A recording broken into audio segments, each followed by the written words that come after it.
بہت ساری خرابیاں اور بہت ساری شاید ان کے کنٹریبیوشنز بھی ہیں، لیکن وہ برٹن کی وجہ سے ہیں۔ لیکن یہ کتاب جو ہے یہ اس کا فریم ورک ہے کہ ملک اپنے طور پہ کیسے ترقی کرتے ہیں۔ ہم اگر بات کریں تو پاکستان کے بارے میں کریں کہ پاکستان کیسے ترقی کرے گا۔ برٹن جو ہے اس کا انہوں نے تجزیہ برٹن کی ترقی کے حوالے سے کیا ہے۔ جو اس کی کالونیل ہسٹری ہے وہ بڑی ابناکشس ہے، اس کے ساتھ کوئی بھی بندہ ایگری نہیں کر سکتا، اور وہ بہت اس کے نقصانات ہیں اور ہم نے بھگتے ہیں، ہماری نسلوں نے بھگتے ہیں، ہم نے پھر لڑ کے ان سے آزادی لی ہے، تو وہ ایک علیحدہ پوری سٹوری ہے۔ لیکن اس وقت بات یہ ہو رہی ہے، اور یہ بک بھی اس چیز کے اوپر فوکس کر رہی ہے، ملک اپنے طور پہ کیوں کچھ ترقی کر جاتے ہیں اور کچھ نہیں کر پاتے۔ سوال یہ ہے، بنیادی سوال یہ ہے، اور اس کے کئی جوابات اس کے اندر ہیں، اور اداروں کی جو ڈسکشن ہے میں کم از کم بڑا کنونسڈ ہوں اس کے اوپر کہ آپ اکنامک سسٹم جو جس کی یہ بات کر رہے ہیں، اور میں ہماری بات اس پہ ہو چکی ہے آپس میں، اور میں ایگری کرتا ہوں کہ اس اکنامک سسٹم کے اندر بہت ساری خرابی ہیں، لیکن میں یہ سمجھتا ہوں کہ اگر کوئی اور بھی آپ اکنامک سسٹم لے آئے تو آپ کو ایک سرٹن انسٹیٹیوشنل فریم ورک چاہیے۔ اس انسٹیٹیوشنل فریم ورک میں رہ کے آپ نے کام کرنا ہے۔ اس میں اگر رہ کے کام نہیں کریں گے تو آپ کوئی سا بھی سسٹم لے آئیں وہ خراب ہو جائے گا، اور اگر آپ اس کو فالو کریں گے تو اگر سسٹم کے اندر خرابیاں بھی ہیں تو آپ اس کو اوور کم کر لیں گے۔ اصل بات یہ ہے، تو لہٰذا وہ ایک بالکل ڈیفرنٹ ایک لوک چپال ہمیں کرنی پڑے گی کہ جس کے اندر ہم اکنامک سسٹم کی بات کریں کہ یہ اشاریے ٹھیک ہیں یا نہیں ہیں، یہ انڈیکیٹرز ٹھیک ہیں یا نہیں ہیں، وغیرہ وغیرہ وغیرہ۔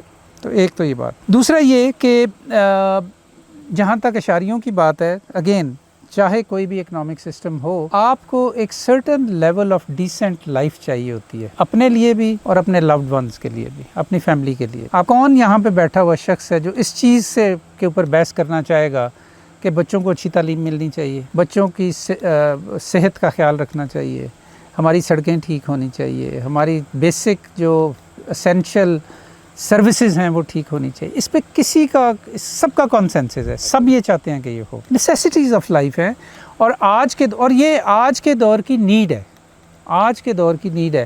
اگر 200 سال پہلے چلے جائیں تو یہ نیڈز مختلف تھیں، آج یہ ہیں، اور ہم چاہتے ہیں کہ سب کو یکساں طور پہ ملیں۔ اب آپ نے ایسا سسٹم اور ایسے ادارے بنانے ہیں کہ جو یہ یقینی بنا سکیں، تو اس لحاظ سے جو فنڈامنٹل کور آرگومنٹ ہے اس پوری بک کا وہ یہ ہے کہ جب تک پولیٹیکل انسٹیٹیوشنز ٹھیک نہیں ہوں گے، اکنامک سسٹم آپ کا ٹھیک نہیں ہو سکتا، اور اکنامک سسٹم جب تک ٹھیک نہیں ہو سکتا لوگوں کو وہ بنیادی سہولتیں نہیں مل سکتی، فل سٹاپ، باقی سب بات ہے۔ اچھا اب کچھ لوگوں نے کہا کہ یہاں کچھ کمنٹس تھے کہ حضرت صاحب سے شروع کر کے کہ ہماری عادتیں ٹھیک نہیں ہیں، ہمارا کریکٹ نہیں ہے، کیوں وہ غریب رہ گئے اور وہ امیر ہو گئے ہیں؟ اس لیے کہ نظام کا فرق تھا۔ تو یہ اپنے اوپر ہم یہ جو ملامتی رویہ اپنا لیتے ہیں نا کہ ہم ایسے ہیں، ہم برے ہیں، ہم محکوم ہیں، میں اس چیز کو بالکل رد کرتا ہوں۔ میں یہ سمجھتا ہوں کہ پاکستانی جتنے ٹیلنٹڈ ہیں، پاکستانیوں کو اگر موقع صحیح ملے، ان کو صحیح نرچرنگ ہو، ان کی نہیں آتی۔ میں ایک دو لوگوں سے پوچھنا پھر پڑا مجھے، میں نے کہا یار وہ جاپانی کہاں ہیں جنہوں نے یہ جاپان بنایا ہے؟ لیکن وہ سب اس کا حصہ ہیں، وہ سب نے بنایا ہے، اس لیے کہ نظام اس طرح کا بن گیا تھا۔ یہ جو میں اداروں کی بار بار بات کر رہا ہوں، یہ نظام کی بات کر رہے ہیں نا ہم، کہ ہم ایک نظام اس طرح کا بنا لیں، اپنے آپ کو بلیم کرنا چھوڑیں، اپنے بچوں کو بلیم کرنا چھوڑیں، اپنی خواتین کو بلیم کرنا چھوڑیں جن کو ہم نے آدھی آبادی کو گھروں کے اندر لاک کیا ہوا ہے۔ ہماری ورک فورس آدھی ہم نے لاک کی ہوئی ہے پاکستان کے اندر،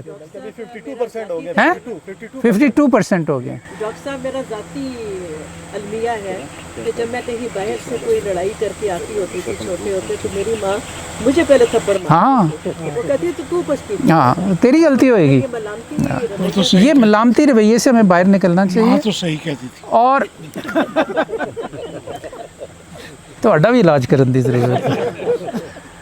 تو آخری بات یہ میں کہنا چاہ رہا تھا کہ میں نے جب یہ ڈیسائیڈ کیا نا کہ اس کے اوپر ایک لوک چپال ہونی چاہیے اس موضوع کے اوپر کہ قومیں کیوں ناکام ہوتی ہیں. مجھے ایگزیکٹلی پتہ تھا کہ کس طرح کے سوال آئیں گے اور مجھے ایگزیکٹلی پتہ تھا کہ کس طرح کے لوگ اپنی سٹیم جنریٹ کریں گے, اپنی تاریخ کو یاد کریں گے.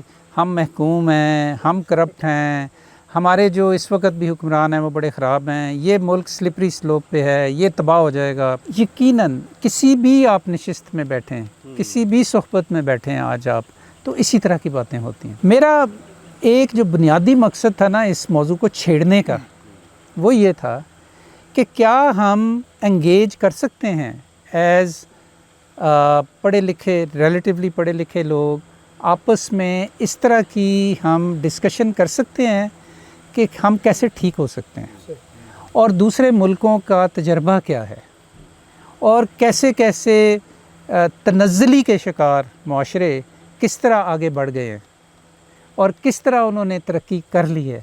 میرے نزدیک یہ ڈسکشن ہے.